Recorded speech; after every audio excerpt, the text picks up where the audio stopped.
Captain's card প্রোগ্রামের সঙ্গে আছেন জাতীয় দলের সাবেক অধিনায়ক শাহরিয়ার নাফিস। নাফিস ভাই ক্যাপ্টেন্সি করেছিলেন খুব অল্প সময়ের জন্য, তো সেই স্মৃতিটা একটু রোমন্থন করবেন কিনা, মেমোরিটা শেয়ার করবেন কিনা প্রথম যখন ক্যাপ্টেন হলেন?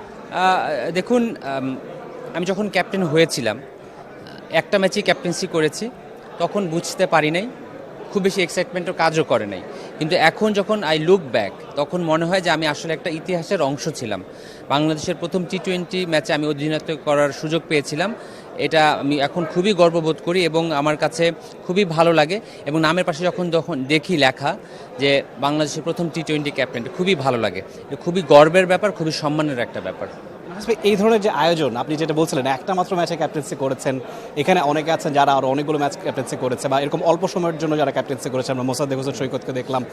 এই আয়োজনটাকে আপনি কতটুকু পজিটিভলি নিচ্ছেন যে আসলে একটা হোক বা অজস্র ম্যাচ হোক সবাই ইকুয়াল ফ্যাসিলিটিস পাচ্ছে? দেখুন, once a captain always a captain. একটা ম্যাচ, 100টা match, whatever it is, এটা একটা বিরল সম্মান। বাংলাদেশ জাতীয় দলে ক্রিকেট খেলা তো একটা অনেক বড় গর্বের ব্যাপার। তারপরে দলকে অধিনায়ক হিসেবে সামনে থেকে নেতৃত্ব দেওয়া, এটা আরও অনেক বড় ব্যাপার। Bangladesh cricket board specially Bangladesh cricket বোর্ডের প্রেসিডেন্ট তামিম ইকবাল একদম ব্যক্তিগতভাবে এই উদ্যোগটা নিয়েছে এবং আমরা অফিস থেকে এই টোটাল আইডিয়াটাকে বাস্তবতায় রূপ দেওয়ার চেষ্টা করেছি। আমি মনে করি এটা অসাধারণ উদ্যোগ এবং আপনি যদি আপনার ক্রিকেটারদের সম্মান করেন, আপনি যদি আপনার ক্রিকেট খেলাটাকে সম্মান করেন, ক্রিকেট ইতিহাসকে সম্মান করেন, তাহলে আপনি ইতিহাস তৈরি করতে পারবেন এবং এটা একটা শুরু। আশা করি এটা আমরা রেগুলার এই ধরনের কার্যক্রম চালিয়ে যেতে পারবো এবং আরও নতুন উদ্যোগ নিতে পারবো ইনশাআল্লাহ। একটা লাস্ট প্রশ্ন করতে যাচ্ছি যে এখন তো ক্যাপ্টেন মেহেদী হাসান মিরাজ, কালকেই নিউজিল্যান্ডের বিপক্ষে সিরিজটা শুরু হবে।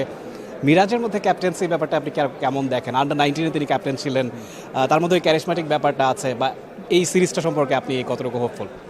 দেখুন, প্রথমে 15 জনের টিম হয়, ওখান থেকে 11 জনের টিম হয়, এরপরে ক্যাপ্টেন কিন্তু নিয়োগপ্রাপ্ত হয় এবং যারা ক্যাপ্টেন তারা আসলে স্পেশাল, বিকজ তাদের দলকে সামনে থেকে নেতৃত্ব দিতে হয় ব্যাটিং, বোলিং, ফিল্ডিং সব দিক থেকে, এবং মিরাজ সেটা আন্ডার-19 লেভেল থেকেই করে আসছে এবং ন্যাশনাল টিমে সে ভালো ক্যাপ্টেন্সি করছে।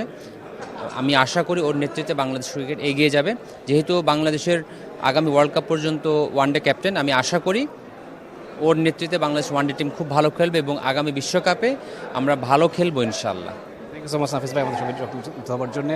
শাহরিয়ার নাফিস জানাচ্ছিলেন মাত্র একটা ম্যাচে তিনি ক্যাপ্টেন্সি করেছেন, সেটা বাংলাদেশের প্রথম টি-20 ক্যাপ্টেন। তিনি সেই আবেগের জায়গাটা নিয়ে বলছিলেন, সেই অনুভূতির জায়গাটা নিয়ে বলছিলেন এবং এই ক্যাপ্টেন্স কার্ড ফ্যাসিলিটি সেটা কতভাবে উপকৃত করবে ক্যাপ্টেনদেরকে সেটা জানিয়েছেন। মিরাজের প্রতি শুভকামনা রেখেছেন এবং আগামীকালকেই শুরু হচ্ছে নিউজিল্যান্ডের বিপক্ষে বাংলাদেশের সিরিজ, নিশ্চয়ই দেখতে ভুলবেন না। চোখ রাখবেন টি স্পোর্টসের পর্দায়। Rifat Tanvir, Rafi, T Sports. For more updates, subscribe to our YouTube channel and click on the bell icon. Follow us on Facebook and Instagram. Download T-Sports app to enjoy exciting games and highlights. Visit tsports.com.